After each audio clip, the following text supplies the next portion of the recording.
Assalamualaikum Sobat Football United, ringan amatiran ala gue malam ini. Sebelum istirahat gue ingin news update, ngobrol ringan juga terkait dengan kabar terbaru Manchester United. Ada beberapa pemain yang ada kaitannya dengan klub ya. Ini ada informasi, sumbernya sebagian besar dari Fabrizio Romano. Langsung aja kabar pertama adalah ini eksklusif. Dikabarkan oleh Fabrizio Romano kalau Fenerbahce ini telah memasukkan tawaran yang resmi kepada Manchester United ya untuk Fred. Ini sumber mengatakan demikian. Proposalnya sendiri ini sekitar 15 juta euro, total package-nya ya 15 juta euro termasuk add-ons. Negosiasi antara kedua klub dan juga sisi pemain secara bersama-sama nih. Fenerbahce ingin mencoba untuk menyelesaikan kesepakatan dengan Fred ya. Dan kabar terbaru, Galatasaray juga dikabarkan ini oleh Fabrizio Romano juga ikut ya dalam perburuan mendatangkan Fred. Artinya apa? Peluang Fred untuk cabut menurut gue sangat besar karena Fenerbahce, Galatasaray, lalu juga klub Saudi ya kan, belum lagi Fulham yang dikabarkan juga berminat. Maksud gue begini, ada banyak klub yang berminat untuk mendatangkan Fred. Ini berarti menurut gue untuk lini tengah Manchester United besar kemungkinan akan ada pemain baru yang datang. Karena kalau Fred cabut dan Donny van de Beek juga sangat dekat ya untuk cabut secara peminjaman ke Real Sociedad. Langkah selanjutnya seperti yang sering dikabarkan Sofyan Amrabat. Dan ini juga disebutkan oleh Fabrizio Romano, rencana Manchester United ini jelas menjual Fred dengan ya sekarang ini ada Fenerbahce, lalu Galatasaray, dan mungkin ada klub Saudi. Pokoknya banyaklah klub yang berminat untuk mendatangkan Fred yang sudah resmi tentu saja dari Fenerbahce. Lalu kesepakatan peminjaman untuk Donny van de Beek dengan Real Sociedad, dan Manchester United akan mendatangkan pemain tengah yang baru. Yang menarik disebutkan oleh Fabrizio Romano, ada 3 pemain di daftar Manchester United pemain tengah. Sofyan Amrabat ini berada di atas. 2 lainnya tidak diungkapkan, tapi menurut gua dan dari sumber yang pernah gua bahas juga di Football United, Romeo Lavia ini juga dipertimbangkan untuk didatangkan. Sofyan Amrabat disebutkan sangat terbuka untuk bergabung ke Manchester United. Hanya saja Manchester United saja harus meraih kesepakatan dulu dengan Fiorentina. Dan sampai dengan saat ini belum ada tawaran resmi ataupun pembicaraan resmi antara Manchester United dengan Fiorentina terkait dengan Sofyan Amrabat. Karena ya menunggu dulu pemain yang lepas, dan menurut gua make sense keputusan tersebut. Jadi nunggu dulu pergerakan yang keluar baru mendatangkan Sofyan Amrabat. Berusaha untuk mendatangkan Sofyan Amrabat. Kita lihat ya bagaimana Fred di saat yang bersamaan juga kemarin sudah diinformasikan Harry Maguire sangat dekat ke West Ham United. Jadi di waktu mendekati awal atau pertandingan pertama di Premier League, Manchester United nampaknya disibukkan dengan kegiatan melepas pemain, dan selanjutnya ini akan diikuti juga dengan mendatangkan pemain karena Harry Maguire sudah disiapkan ya kan, siapa-siapa penggantinya. Fred pun juga jelas, Sofyan Amrabat, Fred dan juga Donny van de Beek. Jadi menurut gue bongkar pasang skuad ini masih akan terus berlangsung walaupun Premier League nanti sudah dimulai, khususnya untuk Manchester United.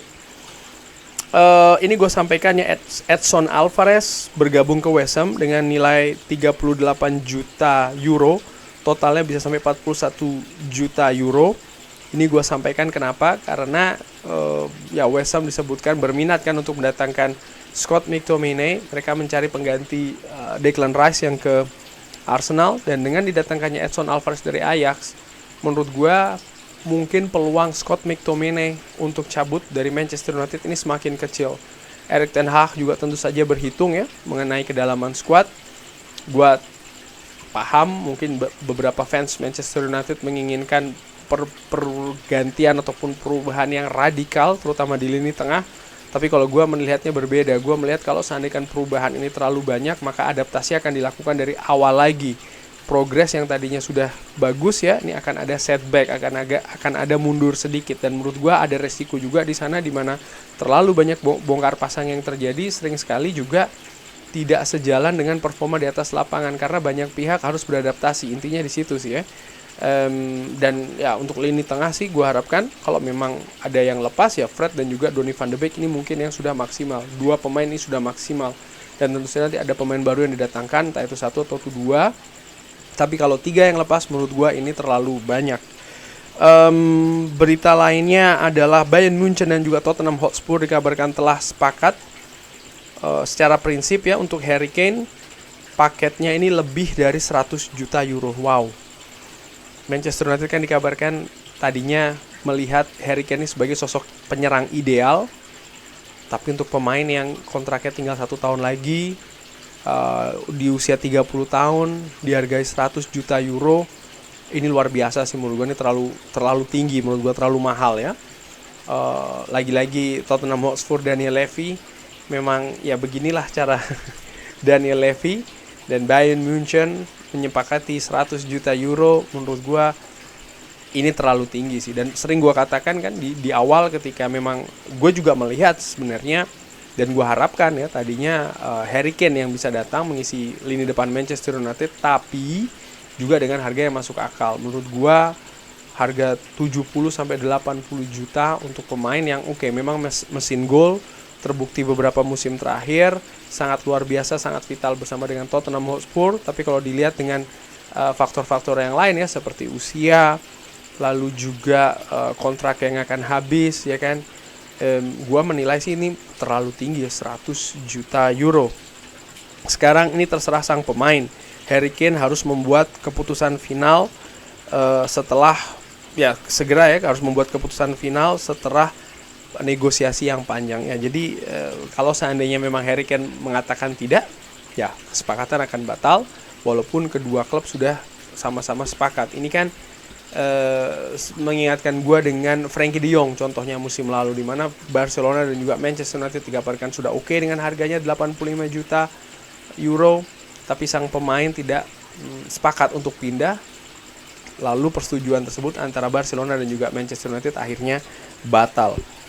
Kabar lainnya, Harry Maguire ini ternyata dia intinya dia setuju untuk memotong gajinya. Kabarnya bahkan sampai 100 ribuan per pekan. Ini hampir 2 kali lipat ya, hampir 50% penurunannya, karena kalau tidak salah gaji di Manchester United ini 190-an ribu per pekan untuk dia supaya ke West Ham. Menurut gua faktor mungkin di West Ham dia punya menit bermain yang lebih tinggi, sehingga peluang dia untuk tetap berada di tim nasional Inggris juga tetap besar ya. Di sisi lain dia juga sudah berusia 30-an tahun, memasuki 30-an tahun, sehingga menit bermain yang tinggi ini dinilai penting untuk kelanjutan karir bagi sang pemain. Bisa jadi Harry Maguire ketika bermain di West Ham dia akan bermain lebih bagus dibanding ketika ke Manchester United. Kenapa? Pressure berbeda, lalu juga ekspektasi klub secara keseluruhan ini kan berbeda, di mana Manchester United jelas yang ditatap, yang diharap adalah trofi. Sementara West Ham lebih ke peringkat menurut gua, ringan amatiran, sehingga mungkin ini juga akan memberikan gaya yang berbeda, penampilan yang berbeda, karakter yang berbeda juga dari seorang Harry Maguire, yang kalau gua lihat sebenarnya di Manchester United Erik ten Hag juga mengarah ke situ, dengan dia tidak diposisikan sebagai back utama, dengan kapten yang dicopot. Menurut gua memang sisi psikologis dari sang pemain ini yang berusaha untuk ditata, untuk diperbaiki lagi oleh Erik ten Hag, dan ya ini menurut gue akan mungkin lebih bagus di West Ham. Cuman ya kita lihat saja bagaimana kiprah dari Harry Maguire di West Ham nanti. Jelas ini merupakan keputusan yang luar biasa bagi manajemen Manchester United, berhasil ya menjual, walaupun belum resmi, belum here we go juga, tapi sudah semakin dekat menjual Harry Maguire ke West Ham, karena seperti yang gue katakan sebelumnya, menemukan klub yang mau membayar dengan harga yang bagus, lalu juga bagaimana bisa meyakinkan Harry Maguire untuk secara personal mengurangi beban gajinya. Ini kan menurut gue proses yang bagus, yang luar biasa bagi manajemen Manchester United. Tapi tidak berhenti sampai di situ, Manchester United juga harus mencari gantinya. Sudah ada 2 calon, Todibo dan juga Pavard. Sekarang tinggal bagaimana Manchester United menyelesaikan ini, karena kalau tidak didatangkan pemain baru, ya menurut gue kedalaman squad dan juga penambahan kualitas sama saja sih menurut gue. Hannibal Mejbri dan juga Manchester United ini dikabarkan sedang berbicara terkait dengan kontrak baru. Diskusi masih terus berjalan tentang masa depannya. Stade Rennais, Luton Town, dan klub Inggris lainnya menginginkan sang pemain dengan pinjaman. Hannibal Mejbri di pre-season menurut gue penampilannya oke. Bahkan ada beberapa pertandingan dia tampil excellent, tampil bagus. Seperti yang gue katakan ya, dan gue perkirakan dia akan cabut dari Manchester United tapi dengan status pinjaman. Dia butuh menit bermain yang lebih banyak lagi untuk developmentnya, untuk perkembangannya. Dan Manchester United ingin memperpanjang kontraknya, artinya memang melihat ada prospek nih dengan Hannibal Mejbri. Gua secara pribadi berharap Hannibal Mejbri bisa bermain tetap di Inggris ya, dengan klub yang bermain di Premier League, supaya dia tetap atau dia bisa merasakan kompetisi di Inggris dengan level tertingginya nih. Sekarang disebutkan di sini ada Luton Town. Ya, gue berharap kenapa tidak ya Luton Town. Kalau Hannibal Mejbri setuju dan juga Manchester United setuju. Kabar terakhir, Matej Kovar, penjaga gawang muda Manchester United asal Ceko ini dikabarkan akan pindah secara permanen ke Bayer Leverkusen. Biaya dikabarkan sekitar 9 juta euro. Wow, ini kabar kejutan. Matej Kovar yang menjadi juara Liga Ceko bersama dengan Sparta Praha, bersama dengan Sparta Praha, sempat diperkirakan akan menjadi kiper muda di Manchester United, di tim utama Manchester United, tapi justru dijual secara permanen ke Bayer Leverkusen. Manchester United menurut gue untuk pemain-pemain akademi bukan hanya diproyeksikan untuk bisa ke tim utama, tapi juga kalau seandainya ada klub yang ingin mentransfer dengan biaya yang bagus, angka yang oke, nampaknya dilepas. Ini beberapa pemain muda ya, menurut gue dilakukan seperti itu di musim ini. Ya, sekaligus juga ini berarti Manchester United masih terbuka banget nih untuk posisi kiper kedua, karena kalau kiper ketiga katakanlah Tom Heaton, kiper pertama Andre Onana, ya perburuan kiper kedua atau bahkan kiper ketiga tergantung posisi dari Tom Heaton ya, ini masih sangat terbuka lebar. Dean Henderson bagaimana? Ya, yang kabar yang terbaru yang gue dapatkan ya, Nottingham Forest ya kan berminat untuk mendatangkan Dean Henderson secara permanen, walaupun belum ada pergerakan secara resmi nih dari Nottingham Forest kepada Manchester United. Adakah peluang Dean Henderson stay di Manchester United? Menurut gua masih ada, walaupun kecil. Dia tidak dimainkan sama sekali di pre-season. Ini menunjukkan ya mungkin Manchester United ataupun Erik ten Hag punya rencana lain untuk seorang Dean Henderson. Kurang lebih demikian ya, news update, kabar sekaligus ngobrol ringan sedikit terkait dengan beberapa update di Manchester United. Ada Fred, Harry Kane ya kan, dan Harry Maguire juga. Bagaimana mau Sobat Football United, ada tanggapan mengenai hal ini? Bisa drop di kolom komen. Terima kasih sudah menyaksikan. Jangan lupa like, subscribe. Wassalamualaikum warahmatullahi wabarakatuh.